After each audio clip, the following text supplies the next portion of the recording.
la culture marocaine et le dialogue maroco-chinois. Et je souhaite au début donner la parole à Monsieur l'ambassadeur de Chine au Maroc.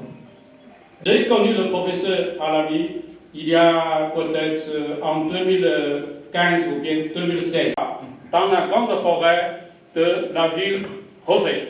Et après la conférence, il m'est particulièrement heureux de venir ou bien de revenir au centre culturel de Chine. Et ça m'a donné aussi l'occasion de faire la connaissance des participants à cette conférence. Alors, l'activité que nous avons ce soir, on a baptisé la conférence littéraire La Chine et moi sur la route ou bien sur la voie Ibn Battuta. Et fait une conférence sur la Chine, c'est aussi une occasion, je dirais que c'est une occasion en or pour enrichir. Et ce soir, nous avons l'honneur d'inviter Monsieur le professeur Alami pour nous faire une présentation sur la Chine dans tous ses aspects. Bien sûr, il mettra l'accent sur des expériences personnelles qu'il a vécues en Chine.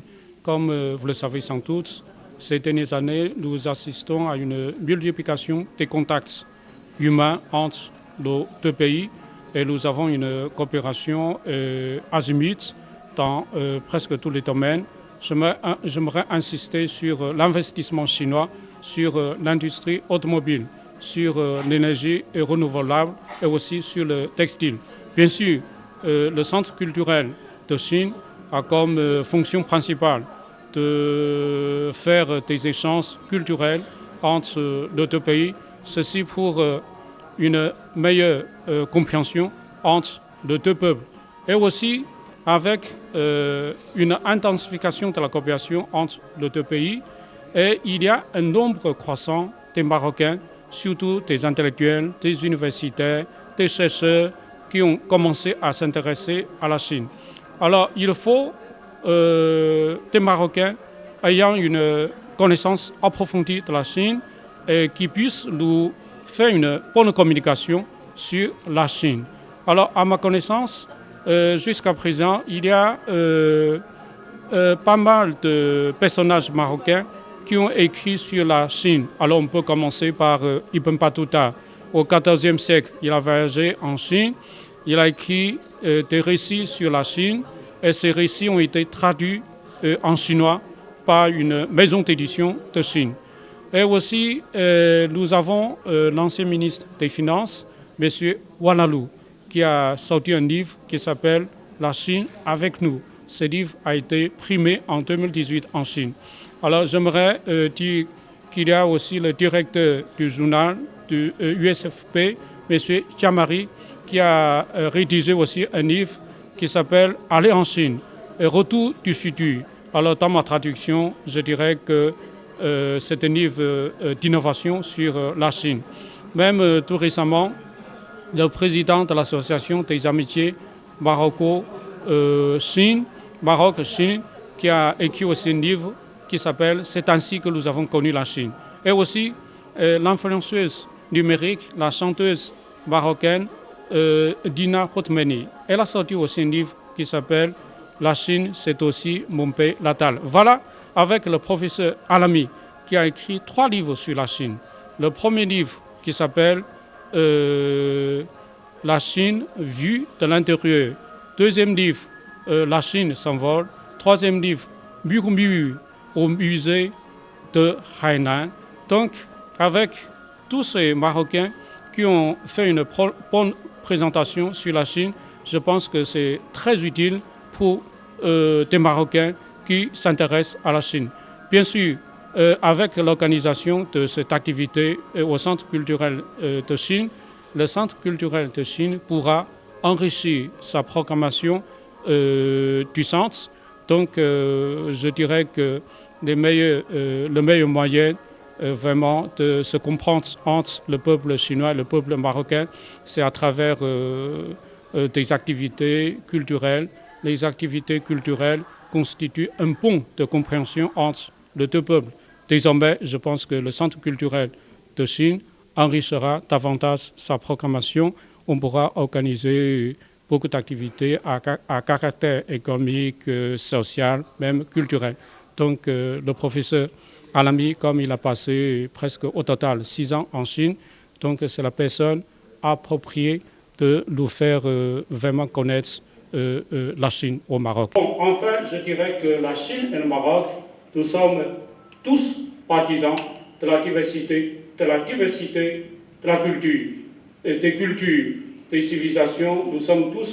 Nous militons tous pour le dialogue des cultures. Donc, la Chine est entrée la Chine s'engage dans une voie de modernisation. Le Maroc est aussi sur une bonne voie de modernisation. Et nous devons absolument, et les gens aiment bien la cuisine pimentée. Je sais bien que monsieur le professeur, il aime bien la cuisine pimentée, mais apparemment, il n'aime pas le climat, puisque c'est une communication sur la Chine. Donc, j'ai oublié un tout petit détail. Donc, entre-temps, le professeur Anami, il est reparti en Chine. Il est reparti en Chine. Il a travaillé pendant 1 année dans l'île Hainan. Donc, il y a quelques mois, il y a 3 mois ou bien, il est revenu de la Chine. Il se trouve en pleine forme. En pleine forme. Donc, au Maroc, il y a beaucoup d'amoureux de la Chine qui ont pris la plume pour écrire sur la Chine. Mais franchement parlant, et j'aimerais aussi marquer mon séjour au Maroc en écrivant quelques articles sur le Maroc. Par exemple, j'ai écrit, je ne veux pas me complimenter, donc je m'en passe. Alors, là, le livre, le rêve du pavillon rouge. Donc, c'est vraiment toutes mes félicitations pour des efforts, vraiment il a accompli en lisant. Ce sont des romans classiques. Ce sont des romans classiques. Même pour des Chinois, pour moi, il m'est difficile vraiment de comprendre ces romans classiques.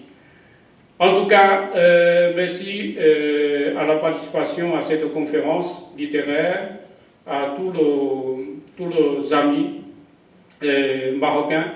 Éventuellement, après l'exposé du professeur Alami, vous pourrez aussi, je pense, vous intéresser à la Chine.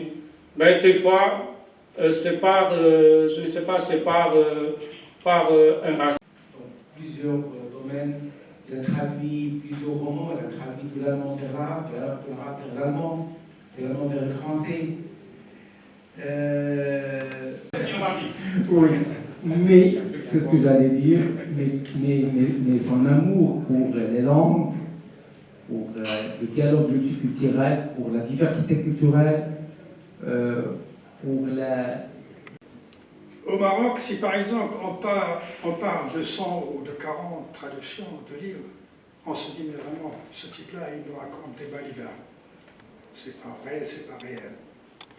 Mais il faut savoir qu'en Allemagne, par exemple, les traducteurs professionnels traduisent au minimum 10 pages par jour. 10 pages, ça veut dire multiplié par 200 jours.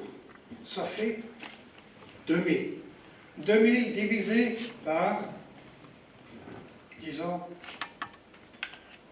ou plutôt 2000, oui, ça fait, oui, naturellement, 2000 multiplié par 30 années, ça fait 60 000 pages. 60 000, et en moyenne, ça va vous donner naturellement 300 livres. Pourquoi? Parce que en Allemagne, on traduit beaucoup. Ce n'est pas le Maroc. Désolé de le dire, franchement. Merci, monsieur l'ambassadeur, pour vos mots adorables. Et naturellement, je me rappelle bien des repas qu'on a eus ensemble. C'était toujours une joie. Café aussi. Oui, un café. Oui. Il connaît très très bien mes petits péchés. Un café, c'est quelque chose de vraiment... c'est le grand luxe.